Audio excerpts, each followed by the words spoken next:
And thank you for tuning in. You're listening to the Beyond 50 radio program. I'm your host, Daniel Davis.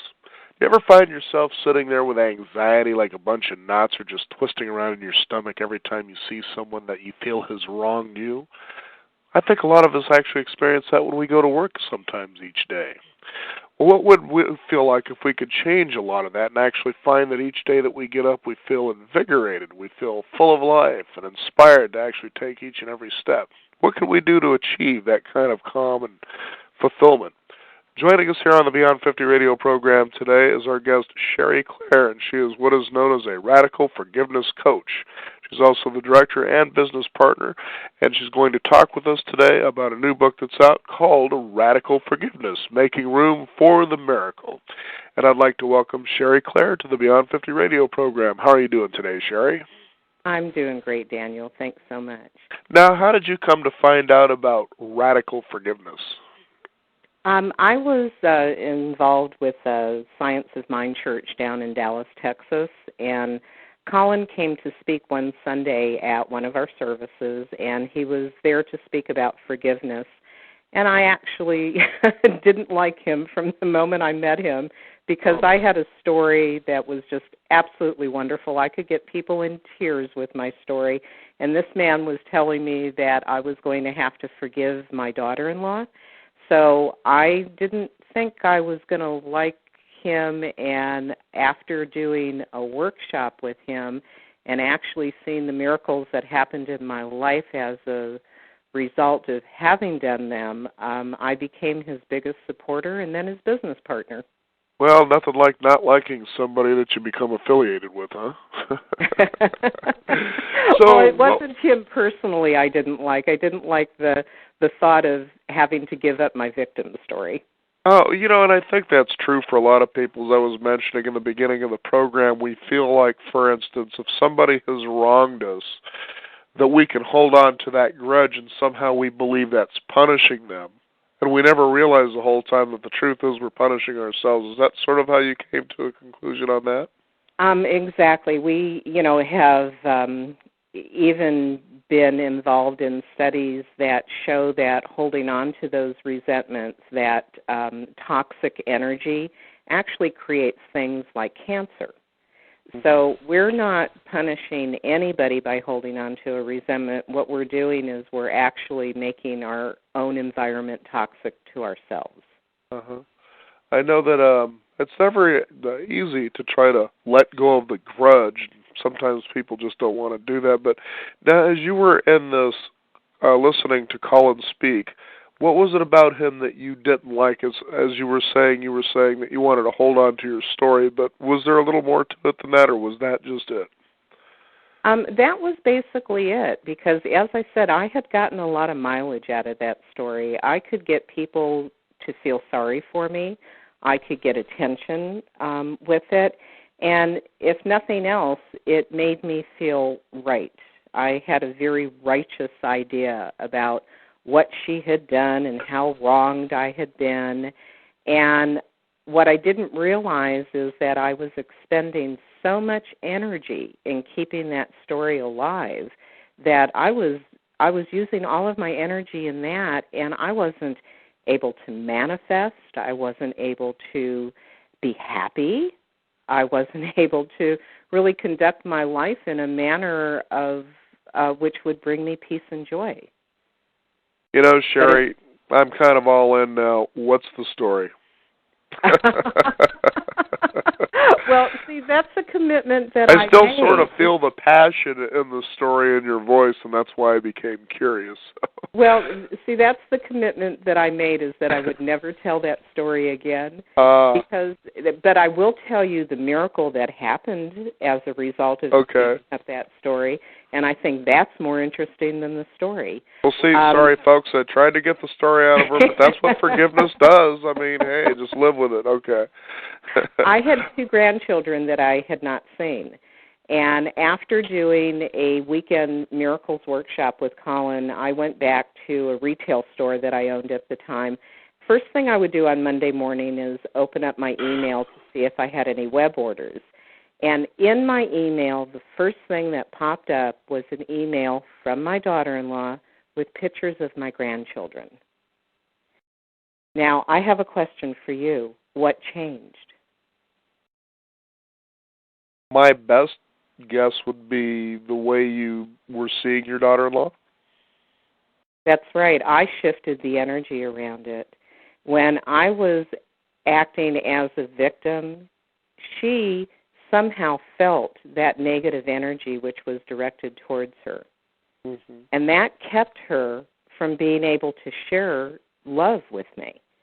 And when I gave up my need to be a victim, and I actually saw the situation that happened was happening for me and not to me, she finally felt free enough to be able to share the two things that were dearest to her, which were her children. So it was the energy that shifted. That's pretty miraculous. That's how this whole thing works. That's how radical forgiveness works. Okay, now let's talk about what the principles of radical forgiveness are and why they are important and how they're effective in the way they work. Well, the main principle of radical forgiveness is having the willingness to be able to look at things with a different perspective. It's not even believing it. The state of willingness raises your vibration very high, and this is what shifts the energy. When you can stand in a place where you're willing to say that what has happened in my life didn't happen to me, but it happened for me, and that happened for my soul's growth, then you're able to walk out of that yucky muck that keeps us so stuck in victim land. That's the main principle of radical forgiveness. Now, what Colin has done with that has developed tools to help people get to that state. It's fine to, just say, well, okay, I'm willing to forgive somebody, but, for me, I needed practical things to do. I needed worksheets to be able to fill out. I needed programs that I could do. I needed books that I could read and then follow the directions that were given. Colin is an educator. He taught at London University, and he realizes that people all process in a different way. So he has created all different types of tools that people can use for practical everyday living. And that's what's wonderful about it.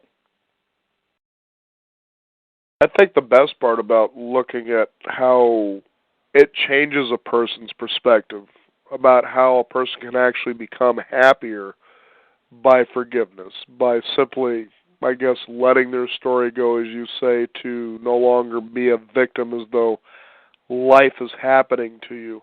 It would seem to also shift in ways where you would see and attract more opportunities in your life. Is that one of the, I guess, pieces of gold that happen from something like this? Oh, definitely. We become very powerful manifestors. Well, we all are anyhow. But what we've been doing is we've been manifesting people in our lives who will reinforce our beliefs about ourselves. Let me give you the example that as a young child, somebody says to you that you're a bad little boy because they found your hand in the cookie jar. So you immediately get this core negative belief about yourself that you're not trustworthy and you're a bad person, because that's the only way that a 5-year-old can assimilate something like that. Well, you then spend your life attracting people into your life that will reinforce that belief about yourself. And when you go through this radical forgiveness process and you give up the beliefs, those core negative beliefs about yourself, you then start attracting people in your life that will represent those core positive beliefs that you have about yourself. And as I had said earlier, when you stop spending the energy in keeping your old stories alive, you can spend all of that energy in manifesting the things in your life that you want right now. Colin's follow-up book to Radical Forgiveness was Radical Manifestation, creating the life that you want. So that's how that works. Mm-hmm. Now, I know it's interesting, Sherry, is some time ago there was someone I knew who was in her early 20s and seemed to be going to therapy for a good couple of years. It seems. I said, "Are you sure your therapist is even helping you if you've been going a couple of years?" And so, in looking into her nature, if you will, she was also someone who was really chronically sick, just constantly. And it didn't take long for me, at least, and I'm no psychologist or anything, but I found out that for some reason, right around the early ages of her life, that her mother had wished that she was dead. And I said, well, it seems that your mother's wish is coming true, and you're going to make sure that that happens. And she says, well, what do you mean? And I said, well, take a look at the state of your mind, for instance, and the fact that physiologically speaking, that you're sick and that it seems like it's only going to get worse. But then, as soon as she was aware of that, it was like, oh, wow, you're probably right. But then she wanted to continue the pattern because it even got worse around other people that she knew. All of a sudden, I believe I have dementia, and I believe this is happening to me. And I thought, why would I continue to bother if this is the state that she wants to stay in? Why do you suppose some people just want to do that, knowing that things such as this are out there that can help change their course? They seem to be yearning for that, but yet they want to stay in I guess, the cycle that they're in. Well, we have a theory about that, and it's called the awakening. We feel that everybody comes to a spiritual awakening at some point in their life. Mm-hmm. Some of them won't come to it until their deathbed, but, we honestly feel that everybody does get there. But you have to get there at the time that's allotted. We have a belief, one of the assumptions of radical forgiveness is that your soul comes here to experience something. And we don't know what that is. Some of us might get an inkling as to what we feel our spiritual mission is, but we really don't know. So people are someplace within their timeline. They're on their path.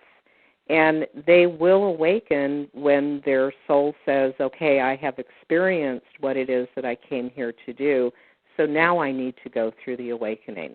I honestly believe that no one finds radical forgiveness unless they're within that awakening, either at the beginning of it or someplace within it, because this is a spiritually based program. And this is dealing not with your subconscious, but it's actually dealing with your spiritual intelligence. It's that thing that connects us to our higher source. Mm-hmm. So when I see somebody who is consciously suffering, or even sometimes unconsciously suffering, I have to just know that they're on their path, that this is what their soul desires, and stand there in the perfection of it, because that's what radical forgiveness is. It's seeing the perfection in everything that's happening.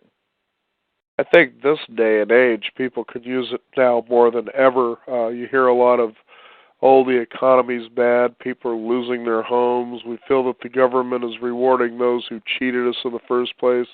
And so you sort of see a mass consciousness of what you could call that victimhood. So how do we shift that? Because it seems like we're all thinking ourselves into this mess together, but then we want to immediately start pointing fingers at everybody who has caused it. So it's like a mass consciousness of victimhood. Well, it's having the presence of mind to be able to stand in what you know is your truth. Mm-hmm. A very good way of knowing what your beliefs are is to watch the news and then look at what your judgments are. And good point. That gives you a real good indication as to the work that you need to do. With everything that's going on with the economy right now, it's easy for me to sit here and say, well, I see the perfection in this. I see that the economy is right-sizing itself. I see that this is the breakdown that we need before we break through. Mm-hmm. But I also have the advantage of being able to live radical forgiveness 24/7. But I still get into those places too, where I go into fear. And when I do go into fear, I just go with the fear. It's a feeling, and I don't want to attach a judgment to the feeling. What I want to do is I want to recognize that I have fear, feel it, and then say, okay, I had a human experience. Now what's the lesson in this? What tool can I reach out for to get me out of this state? And how can I benefit from it? One other thing that we've noticed about people who become spiritually conscious during their awakening is that they want to be of service to others, and they become environmentally conscious. This is the time for people that can stand in that place of perfection to reach out to those people who are in fear and say, what can I do for you? Mm-hmm.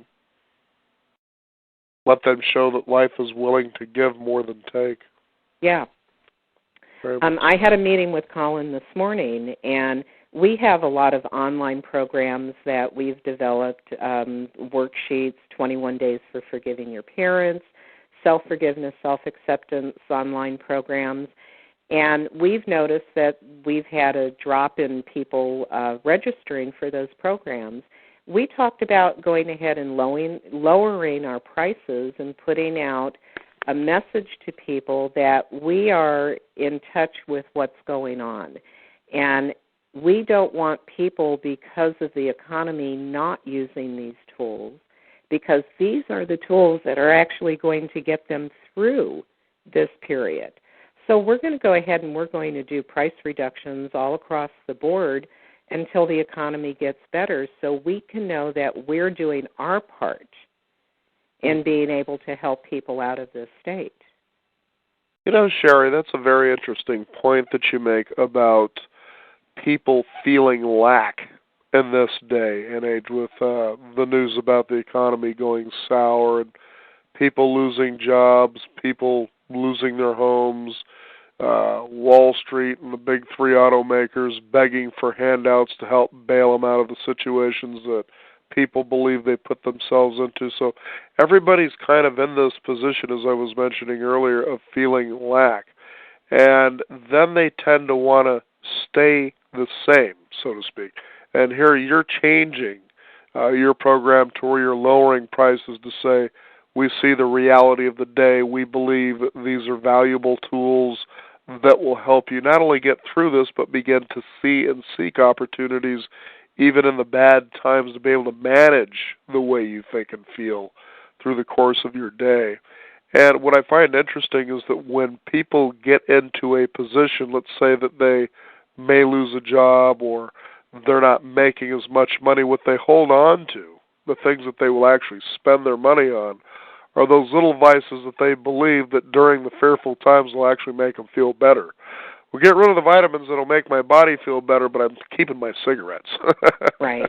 and right. And it's really interesting that as what you're talking about is people make that shift to become more spiritually awake, but I think that might change a little bit to where they would go to the vitamins, maybe put away the cigarettes, for instance, because they would become more health and environmentally conscious about what they're doing. What kind of changes, Sherry, have you seen in people that you have worked with? We really enjoy stories that might even apply to listeners and say, well, I may know somebody, or I went through that. That's really possible that kind of transformation can happen? Well, talking to groups of people that are 50 and over, I'm 60 this year, 61 in April. And I have children who are grown. I have grandchildren. And one of the things that we talked about doing is getting back as a family unit and what are the things that we can do together instead of doing individually. How can we support each other as a family unit? I have clients who are actually moving in with their children. Wow. And they are one family that in particular that I've been working with, they made the decision to go ahead and give up an apartment that they were living in, move in with their children that had an extra bedroom, and they sat down and they wrote out a contract. And in that contract, they talked about personal time, personal space, being compensated for babysitting, how they were going to cook meals, how they were going to contribute financially. They did it about 3 months ago, and I actually talked to the grandma a couple of days ago, and she's absolutely loving it. She says the closeness that she has with her daughter now is better than any other time in her life. And the time that she's getting to spend with her grandchildren is absolutely wonderful. So this was a very creative way that people were able to find to not only get through the economics of it, but also to be able to build on the relationships that they already have. So that's what I would encourage. I've heard of people that are doing clothes swapping. If you have a Christmas party that you have to go to, instead of going out and spending $50, $75 on a new dress, call a friend who's your same size and say, hey, can we go ahead and trade clothes? Doing things that are bonding the friendships and reaching out to each other and not going through these times alone. Mm-hmm.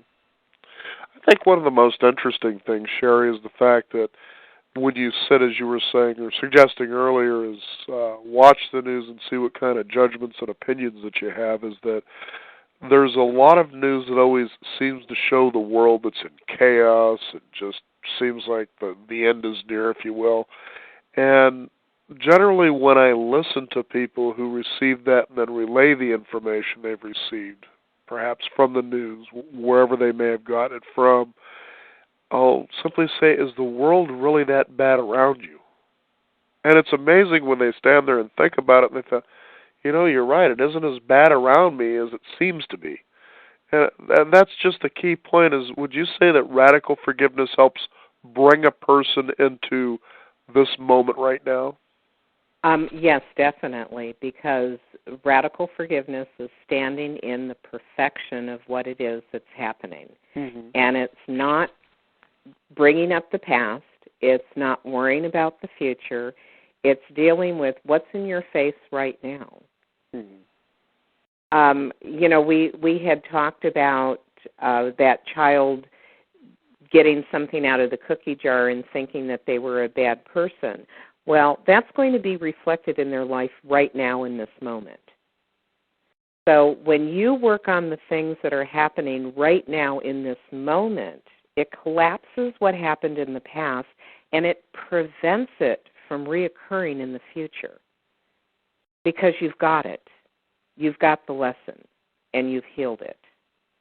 So when you are working in a place of peace, when you are standing in a place of love, you can watch the news and you can look at their sensationalism and you can see what they're presenting as the world crumbling around them, but you can look at what's happening around you, and if you are standing in love, you are attracting love, and that's what your world looks like.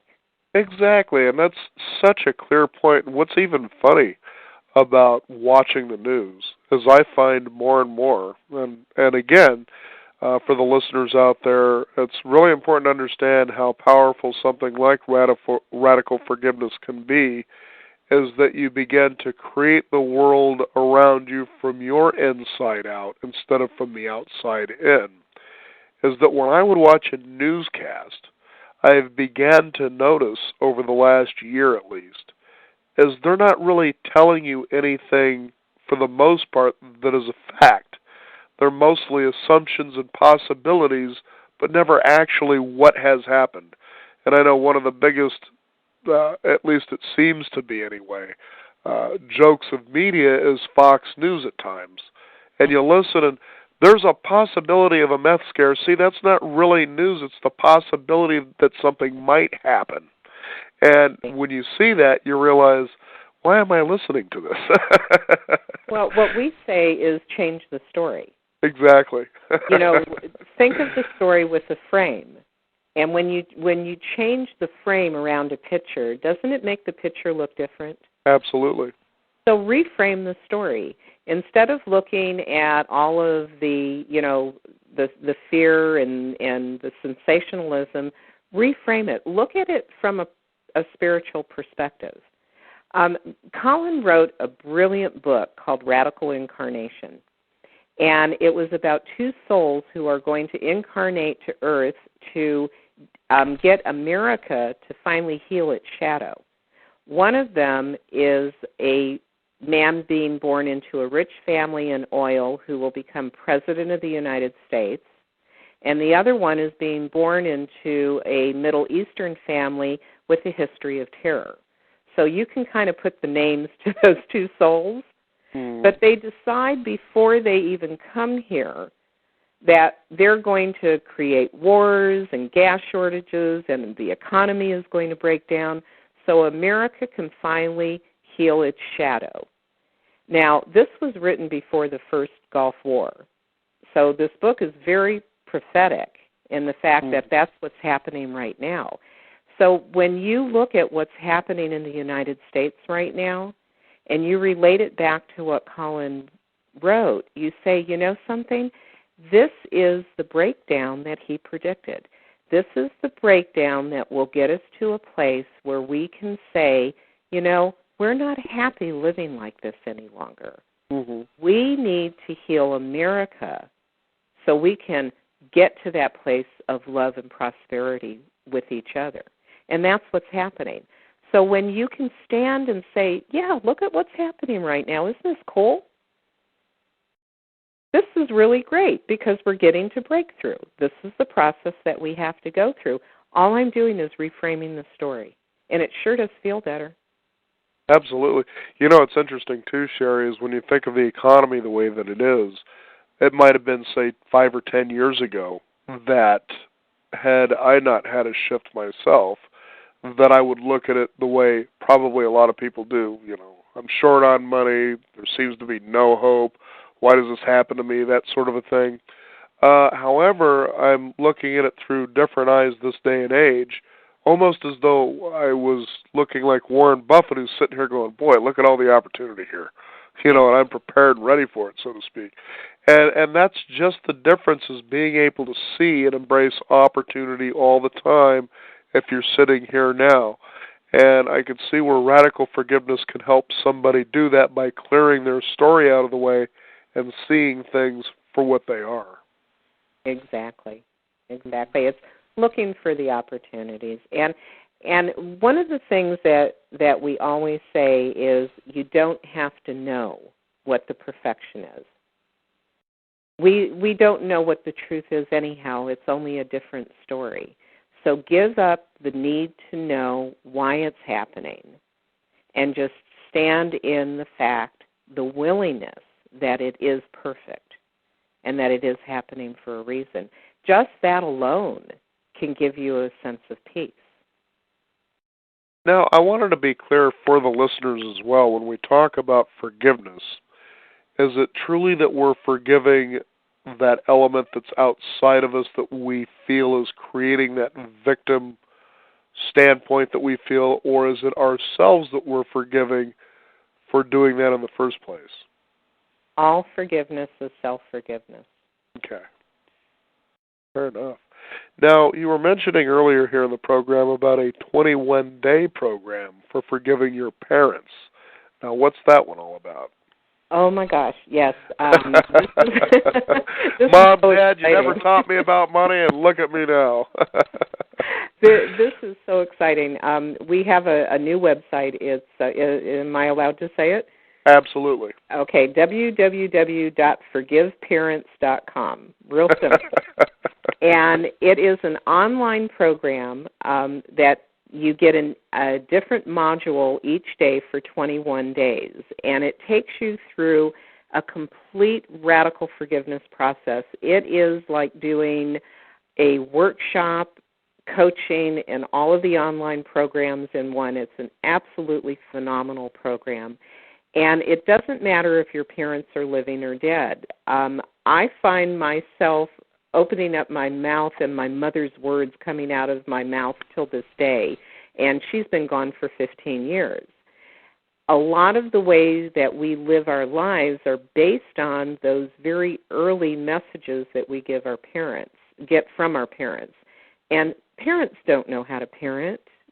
They really They're just don't. older people that have been in the world just a little bit longer than we have, exactly. Older people, and when we come out of the womb, we don't come out with an instruction book. But we do get wounded by our parents, intentionally or unintentionally, it happens. The results that we are getting from this program are absolutely phenomenal. We went ahead and we posted a lot of the testimonials on the website. We first sent it out for beta testing, just to see how people would react to it. And the results we got from the beta tests were phenomenal.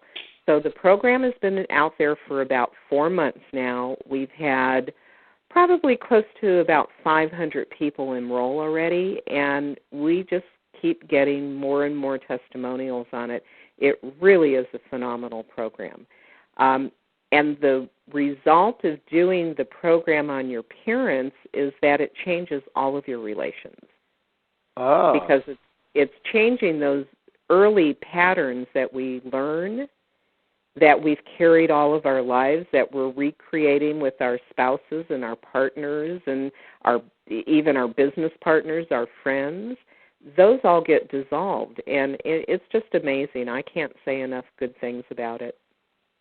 It actually sounds interesting, and I know for the listeners out there, if you don't think that maybe your living pattern is similar or was created as an imprint of what your parents have done, that's not for me. Take a look at your money habits. Yep. I know we've covered that quite a bit. It always seems to come up. You do money the same way your parents did, or at least the opposite anyway. Yes, you do. Our Radical Manifestation online program actually has a worksheet that you do where you look at what were your parents' education, what was their income level, and then you look at your own and, we ask the question, do you see any similarities? Mm-hmm. Was your, father a blue-collar worker and gave you the impression that all people that make money are evil? Right. And what are you doing now, and how do you feel about people that make a lot of money? So our patterns definitely do come from the people who raise us, be it a parent or a grandparent. They're definitely formed early in childhood. And energetically, when you can clear it energetically, you're leaving yourself wide open for just wonderful possibilities. And certainly a lot of happiness as well. And isn't that what it's about? Mm-hmm. I'll tell you, it's always a pleasure to have people like yourself come on the program to show what the possibilities are of transformation at any point in your life and just how straightforward and simple it can be. But at the same time, it's not one of those, it's quick, it's easy, and it works for everybody. It just works. And it's also something that takes a little bit of time at times. Would you agree with that? Well, the shift can happen instantaneously because it is an energy shift, mm-hmm. but you are going to get out of it what you're willing to put into it. So it's not a magic pill. You do have to commit yourself to doing the process. And, the worksheets are downloadable for free. If you go to radicalforgiveness.com, on the left menu, there's a button that says free online programs or free downloads, something like that. Go on there and look, and then commit yourself for doing those processes. And you do a worksheet, and it's just ticking off boxes, but you know something? It works. It's bypassing the subconscious that says this isn't going to work, and it's tapping into the spiritual intelligence that does. And that's why, that's the beauty of it. But you do have to commit the process. Oh. For those of you out there, Radical Forgiveness is now at your fingertips. If you would like to feel and experience the transformation this can create for you, no matter what age. In fact, the older I think, the greater the miracle feels when you take this opportunity to do this. Then certainly visit the website here. Our guest joining us here on the Beyond 50 radio program is Sherry Claire. And Sherry, I'd like to thank you for being on the program. Go ahead and give those websites out again so that people can get started on their transformational path. Okay, well, our main website is www.radicalforgiveness.com, and the other one is www.forgiveparents.com. And Sherry, thank you for not sharing your story with me today. You're quite welcome. You bet. It was a pleasure to have you on the program today, and we'll certainly, I know this will help many, many people out there who are looking to see the world much differently than they're probably seeing and experiencing it now. And again, thank you for taking the time to be on the program today. Well, thank you for having me. It's been a pleasure. You bet. Thank you. There you go. Sherry Claire, our guest today. The book is Radical Forgiveness, and its author is Colin Tipping. Take a chance. I mean, isn't it nice that maybe if each and every one of us can see the miracle that's in every moment that we have, that the transformation massively will just be magnificent. So I encourage you to take a look at that and get started yourself and let it begin. Thank you for tuning in today. I'd also like to thank our following sponsor, which is ZRT Laboratory. If you're suffering from hot flashes, foggy thinking, sudden weight gain, low libido, mood swings, and other effects of aging, ZR Laboratory, the forerunner and hormone testing, is your first step toward ending troublesome symptoms. Visit us online at www.zrtlab, all one word, .com to find out how our home collection kits can help detect and correct hidden hormone imbalances. Let testing be your guide to symptom relief and life-changing solutions that begin with you. Thank you for tuning in. You've been listening to the Beyond 50 Radio program. Be sure to visit us at our website, which is beyond50radio.com. Sign up for our free weekly e-newsletter where you'll find out more about radical forgiveness. I'm Daniel Davis. Thank you for tuning in, and remember, live your day past halfway